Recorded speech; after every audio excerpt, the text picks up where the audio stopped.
Hello, everybody in the world. And let's begin by taking refuge and generating the enlightened mind attitude.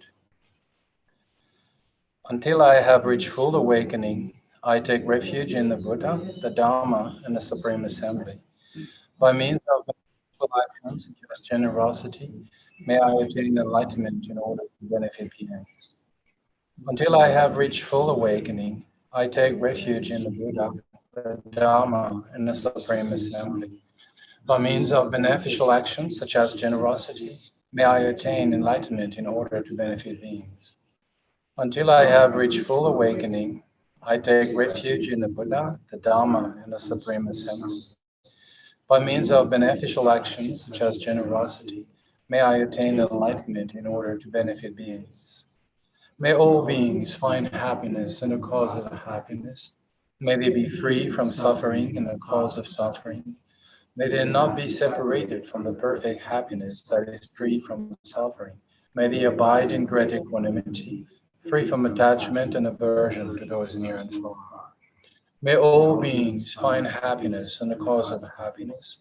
May they be free from suffering in the cause of suffering.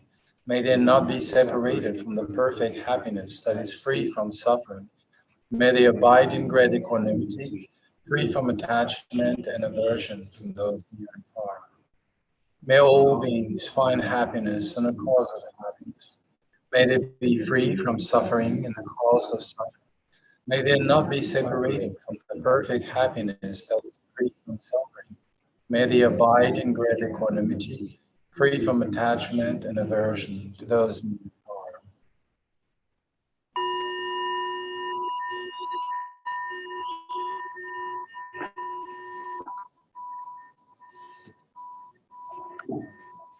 Let's take a preliminary moment before we sort of like dive into the meditation to make sure that we are here to free ourselves from whatever preoccupation we may have had before we arrived here, and maybe some projection into what the future might be after the sit.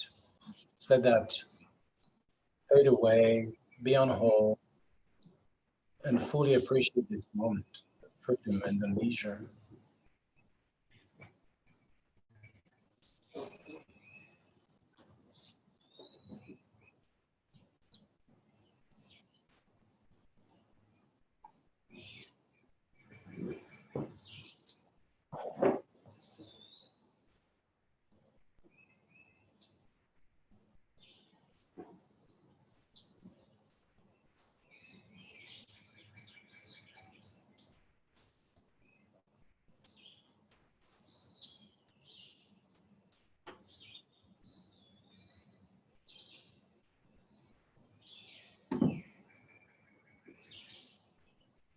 Now we can pay attention to what is, and we begin by our body. We begin by the posture. We notice the stability we gain through the contact with the ground, whether we sit directly on the ground or we sit on a chair. A moment of appreciation for the generosity of the earth that gives us this support that we too often take for granted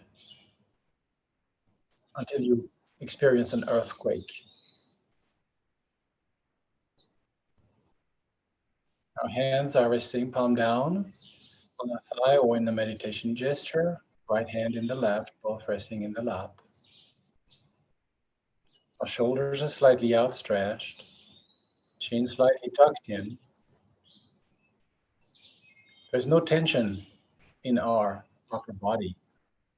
And if we sense any tension, maybe in the abdomen or lower, just relax it. Trust your spine. It will hold you, and relax the rest.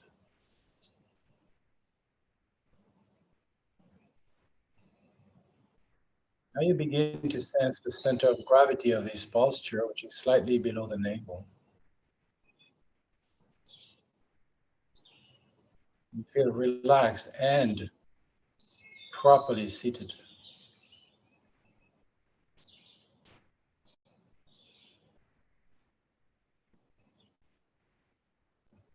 The mouth is also relaxed.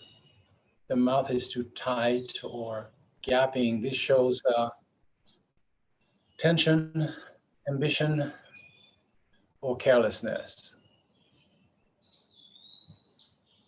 Just a natural, maybe half smile, natural position of your lips. And the tongue quite naturally will touch the palate. And that would ease the breathing. Breathing is natural, so we don't really need to focus on it so as to change it. Just let it be. But it also offers you, beside life, it offers you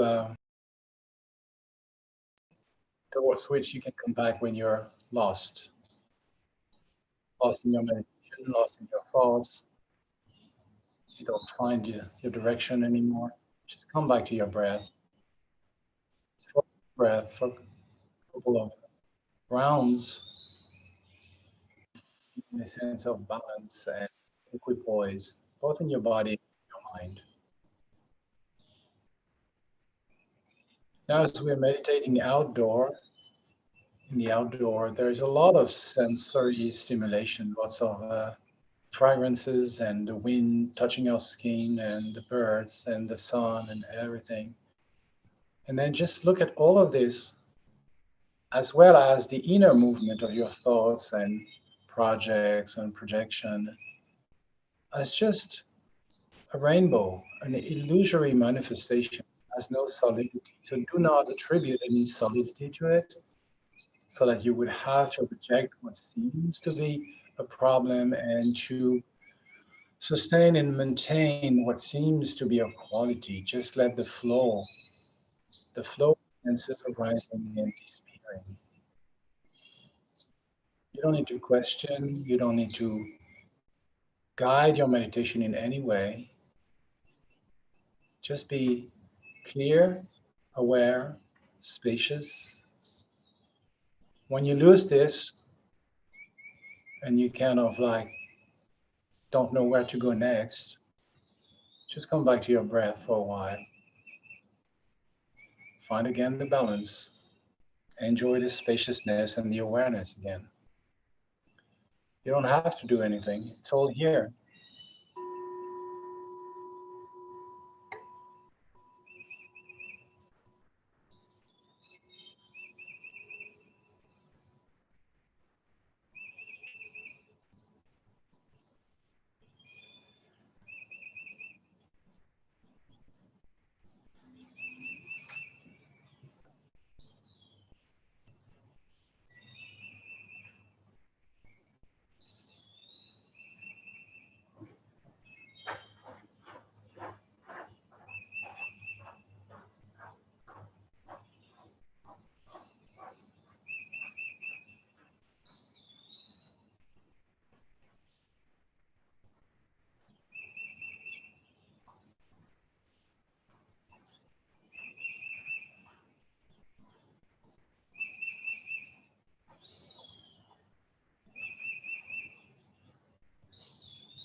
Feel free to stretch or move a bit if you need.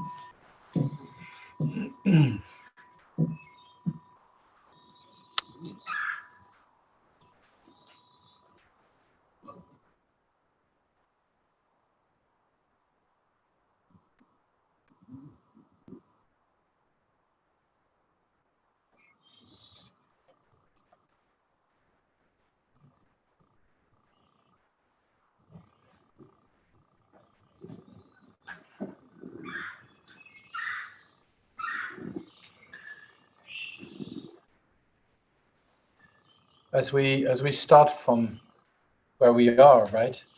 There's no other beginning point. It might happen that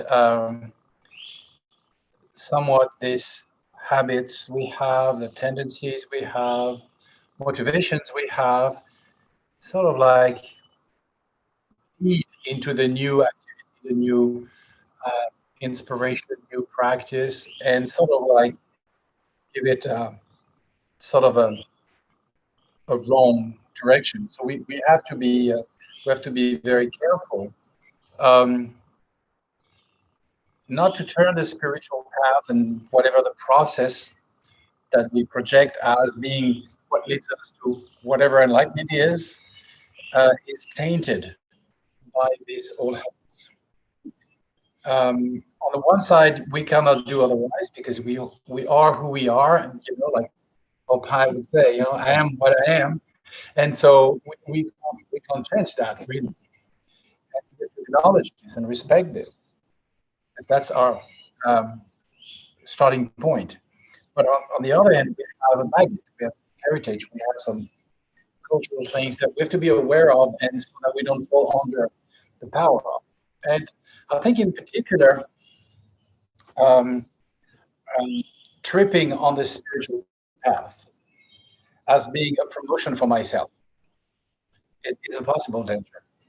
It's a possible danger, especially if we have identified samsara as bad, nirvana as good, then we are always on the right track because we are going towards the good and we are rejecting the bad. This is very simplistic. It's much more complicated than this because in what we call bad, nutrient for awakening, we cannot reject it thoroughly because of this new idea, this new of me being good, me being clear, me being purified, me being a Buddha. This is just as much an illusion as the one we had before, like, hey, I do what I want, this is my right to have this and that. It's both an illusion. One is sort of like nurturing a vicious dynamic that keeps, creating more suffering and ignorance. The other one is just merely attempt to break free. So that's good, but don't make more out of it. And definitely, it's really important not to turn it into a glorification of myself. So don't expect to be rewarded or to be congratulated or to be sort of gaining some advantage. Would it be just in the eye of your friend saying like, "Oh, what a good person this person has become"? Who cares? Maybe they care because you're less a pain, so that's good. But don't turn that you being less a pain into your glorification. You know, it's just like, well, we should be like this. That would be a good thing if we're more like helpful and less, harmful. So don't do that, and then sort of like turn it into again an attempt to glorify and consolidate your position. Here I am. This selfie of enlightenment. Here I am on the way of goodness. I'm so holy. I'm enlightened now. You know, all of these attitudes. I just notice them and just like, really, that's so childish. I mean, for the older generation, there was these two major albums was Sgt. Pepper Lonely Heart Club Band and The Mother of Invention, for example, right? And so they had this, the Beatles had this picture, we're not doing this for the money. They had a little sign on the side. And then Frank Zappa had the same kind of picture, but it was a big sign like, we're in here for the money. And both are just like, it's a joke, both of them. I mean, young folks like you don't know what I'm talking about. And so both are a joke. All of this is just, as Rinpoche Shaman put it, these are just illusory, deluded perceptions that are only the projection of a confused consciousness. Just don't let it feel. Even the path, even the path, if you turn the path to a way to holiness and you be irreproachable, you want to be irreproachable so that you're never caught with your pants down and everybody glorifies you. That's not what we're not in this for that. If you caught me with my pants down and I can drop more than I already dropped and be free, that's good. Okay, that's part of the process of liberation, right? So if we are expecting some sort of acknowledgement, like sometimes in the gathering, and there is very important Rinpoches. And then you got the first rows, of devoted disciples. And then you can say, okay, the first row is 500,000, the second row is 300,000, the third row is 200,000, and then the last row is 100,000. And then by the red cord is old people. Okay, and so some people, like the main patron of the project in the Kamapa Monastery that was part of for decades. But when we come to the point where we want to thank, our patrons, couldn't find him. The guy gave millions, couldn't find him. So we had to look for him. He was in the back with a crown, and it was like, don't mention, Because, as you said to Genrin Rinpoche, I'm not a Buddhist, but I can't help myself helping you. He had a personal relation. There was a process that implied generosity, and he was born in a wealthy family, and he made a lot of money, and was kind of obvious that's how he could help, but no big deal. And actually, he really hated to be in the spotlight. I think we thought we have to do that to express our gratitude, of course, because he was a major element in the construction of the project. He was kind of like on par with Rinpoche in terms of, like making it possible. But he hated this. And I always found it like, and he was not playing humble, oh no, don't mention my name. Don't spell it wrong, okay? We're not in here for the money. We're not in here for the fame. We're not in here for the, and so it can take really. Of course, you might say like, yeah, but not like this. But if you look carefully, like on a small scale, a little bit of this. I was telling them, like I give, I don't know. One day maybe I will count how many thousands of hours I talk and torture thousands of people. And the only thing I remember from all these hours and hours of lectures and talk is the little spots where I was not accurate. Okay? I was not accurate. And most of the time people didn't notice. Sometimes somebody noticed it and said like, that's not accurate. And I felt so bad, mortified. For days after that, I'm thinking, how can I change? I can't. It's recorded, it's published on my website, it's transcribed, there's books made out of it. Like, I want to buy all the copies of any book, hide them and bury them, And what is this? Because there is still a part of me that says, I want to be irreproachable. Okay? And there is a flaw in my armor of irreproachability. And the flaw, the crack is where the light comes in, right? This little crack is not the problem. I try to hide it. I feel uncomfortable because it happens. So it's something we really have to pay attention to. Don't expect acknowledgement. And that goes with don't brag. In the case you didn't notice, hey, I did that. The worst thing is like nobody knows what you've done. And so there's a part of you who is like toying with the idea like, oh, I'm so anonymous. I'm the anonymous. Yeah, damn, nobody noticed it. So I'm just, little innuendo. Oh no, don't mention. Little innuendo, all these little subtle things. It seems they are nothing. But actually, that's the difference. This is the difference between a path of liberation and a path that sort of like continue to nurture the entanglement with illusion. So in the end, that's a big difference. In the beginning, it doesn't look much. It's very, very big difference. So, and of course, you're not supposed to do that with other people. They're like, help you be humble. Okay? No. Just mind your own business. Mind your own business. And you don't even mention it.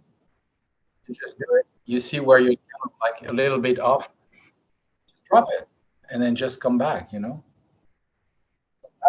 part of the training. Don't let this sort of like trying to catch some attention. And if you're not noticed, make a little noise so that they notice you. Like the serial killers, they kill, and they're so smart, nobody knows who did.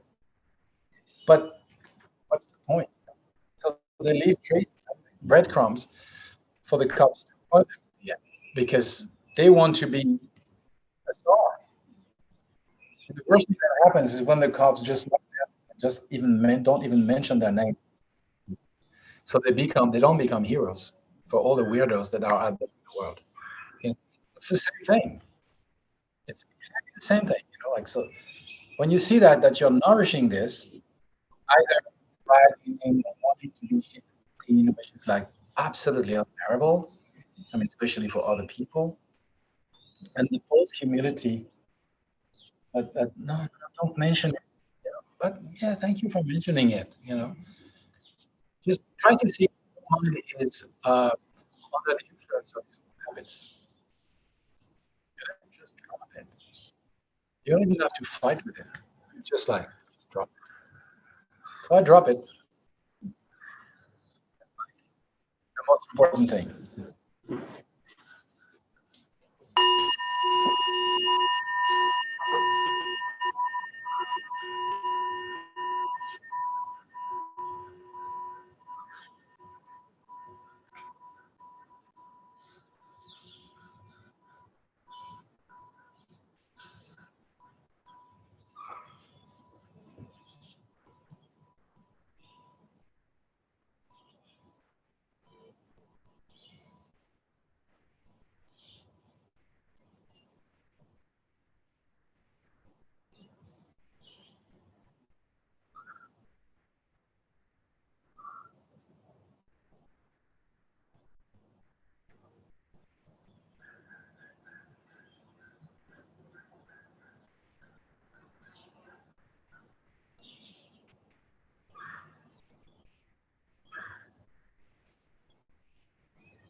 To conclude, let's dedicate the merit of our practice.